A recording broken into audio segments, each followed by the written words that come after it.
whole life wanted to be an actress, or was it something you fell into later?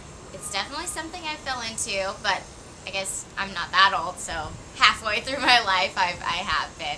I started as a dancer, so I've been dancing since I was 2, and I went to high school at an arts high school where I danced and I loved it, and then I fell into this acting class, and it really gave me a way to express myself that I really enjoyed, and so I kind of just picked that up. He happened to be a manager who managed me for 7 years of my career in the beginning, taught me everything about the industry, and I just continued from there. When you're doing something that's related to dance and acting and all of that, do you think there's a big difference in doing sort of a bigger budget film and an indie film, is budget-wise with it, or is dancing good no matter what, sort of thing?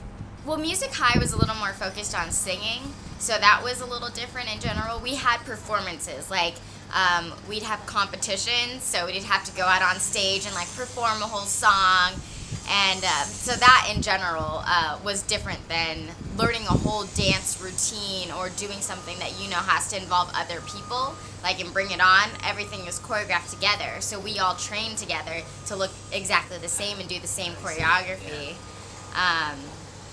But I don't know, dancing is always fun to me. I love dancing, so I don't care. Okay, so I want to backtrack a little bit before I get to the real world where we are now, but The Lovely Bones, of course, was certainly a departure, and I think that you know, there has to have been for you maybe multiple excitement in the fact that it's Peter Jackson film, you know, but also that it's a very different role from other stuff. So so how did you get yourself into that, and what was your sort of reaction to being a part of that? Well, Peter Jackson is a different director in general. He is amazing. Like, his creative mind, the way he visualizes, the way he works with actors is very different than working with any other director. Actually, all directors are pretty much different, but the way he visualizes, like, their budget and stuff was obviously quite large, and so everything to the smallest details mattered to your character build-up. Like, my outfit was made from scratch. Literally, they thought of a pattern, created it on a computer, printed it out onto fabric, cut the fabric, made it into a dress, and that's what I wore.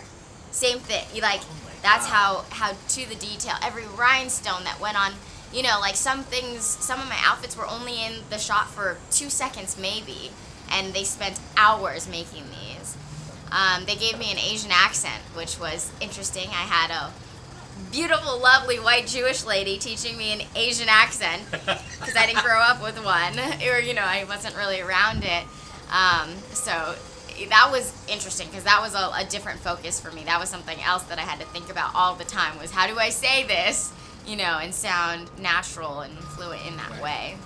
For that role specifically, I thought it made a lot of sense, because actually when I got hired, they didn't ask, like when I went through the whole audition process, I was doing it as myself, my own natural voice, and when we got on set, that's when they started to play around with the idea, like maybe if we gave you an Asian accent, you'd sound less modern and more back in the day, because it was a period piece, you know, or it went back to like the 70s, and I think it did help because you know, I grew up in Orange County, I got a little bit of a Valley girl going on, so I think it worked out well. It made the character more innocent, I felt, and it really added in that way.